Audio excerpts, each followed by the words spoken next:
Hey, it's yours truly, man. I'm back at you, man. I just wanna say thank you for those of you that are starting to look and navigate, trying to discover who I am and what this message is all about. Shout out to you, man, because um, nobody else is gonna do that, man. It's knowledge is like the Prophet Muhammad said, knowledge is like the lost property of the believer. And wherever he or she, and in the reality of what's going on now, they and them, wherever it's yours. You have a right to it. So go get it wherever it's at. And wisdom is not just seeing things. Like I'm blind now, man. I can't. You know what I mean? It's my life now. It's my reality. But you have to be able to see through things. We losing it, man, because we're not deciphering the code.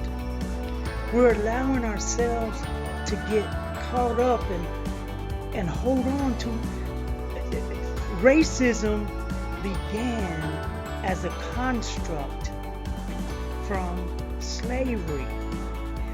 Prior to that whole Middle Passage, Atlantic slave trade, the kicking the Moors out of Spain and Portugal, taking individuals by ships to different countries, Veracruz, Venezuela, Peru, Uruguay, Colombia, Panama, Puerto Rico, Cuba, que sea lugar, man.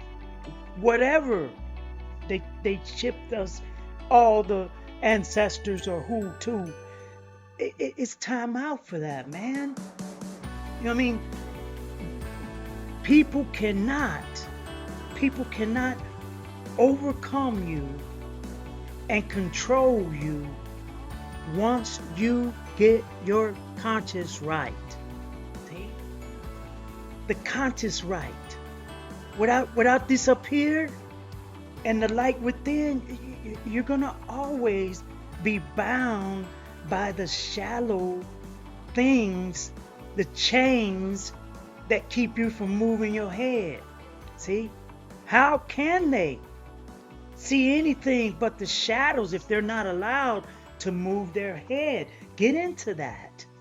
Try to find out. It's more than just a statement, okay? It's more than just an allegory of individuals in a cave. It's something so deep and profound that once you get it, man, once you get it, once you get it, I guarantee you, you will not be bound by the shallowness. You know what I mean?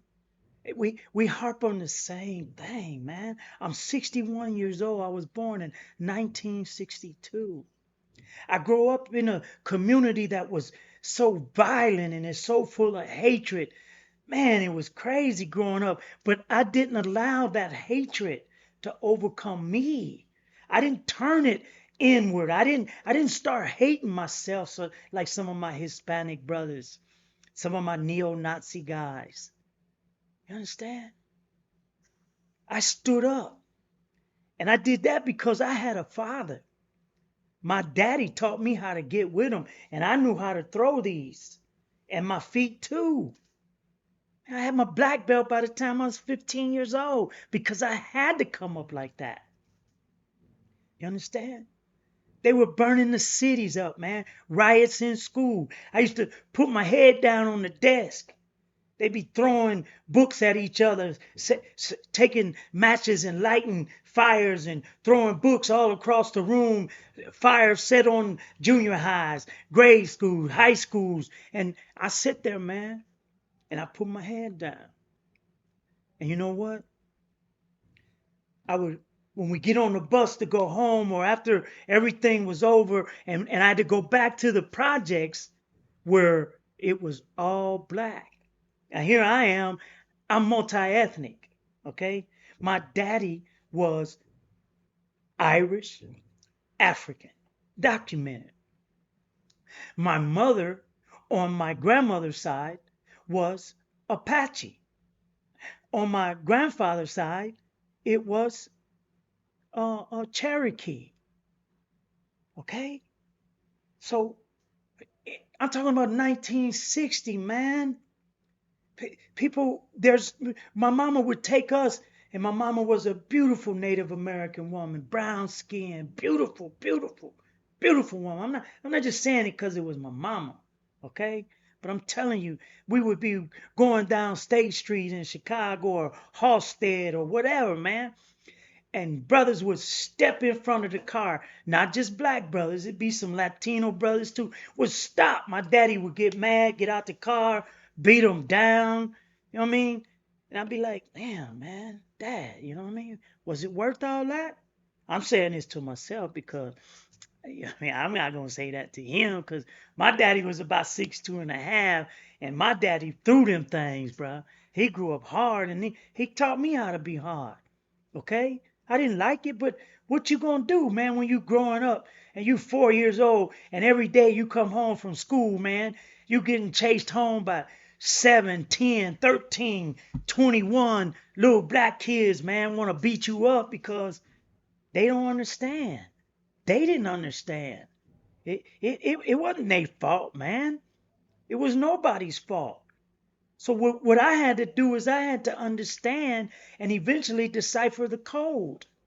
They're just acting out on me the violence that's being perpetrated against them. And instead of me perpetrating violence back on somebody else, I went to the gym. I started taking karate. And so my aggressions started coming out in them karate matches and my katas that I would do, my training, okay, my preparation. So let's get past that, man. Let's get past that.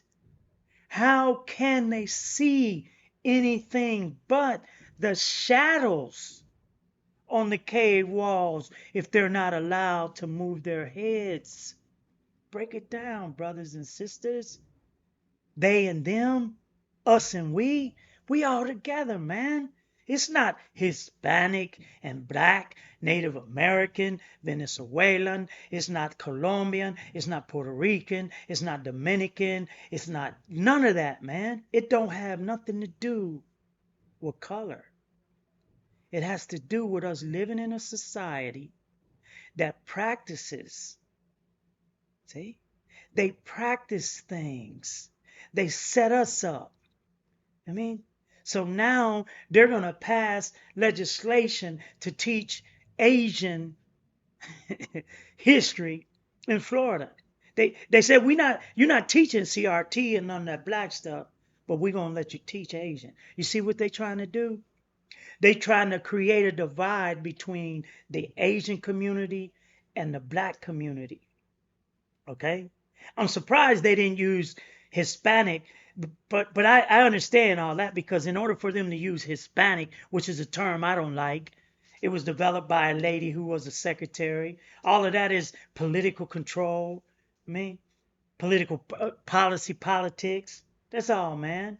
All that stuff, Hispanic, Latino, black, white, none of that stuff means nothing, man. For real. It don't mean nothing. See? We miss it. It's like my family.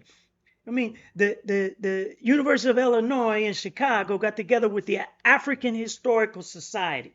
Okay?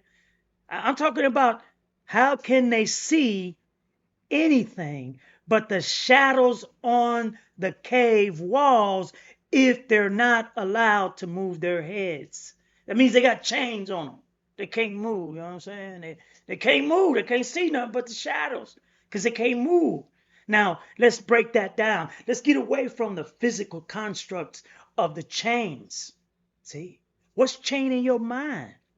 What's keeping you now from seeing the shadows or seeing uh, more than just the shadows on the wall? Something has got you bound up. Something has got you chained up. See? And it's not just black people here. It's not just white people here. It's not just Asian people. It's all over the world, man. And what people ain't getting it is humanity is dying.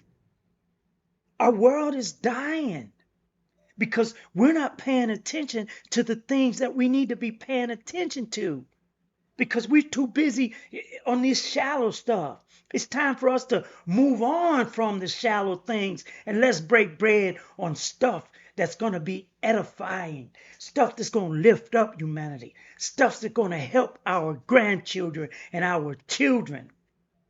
That's what I live for, man. I'm 61 years old. I'll be 62 years old my birthday. And I see the same old shit, man, that I saw back in the 60s. I saw with the FBI and the COINTEL program. I saw in the 70s when they killed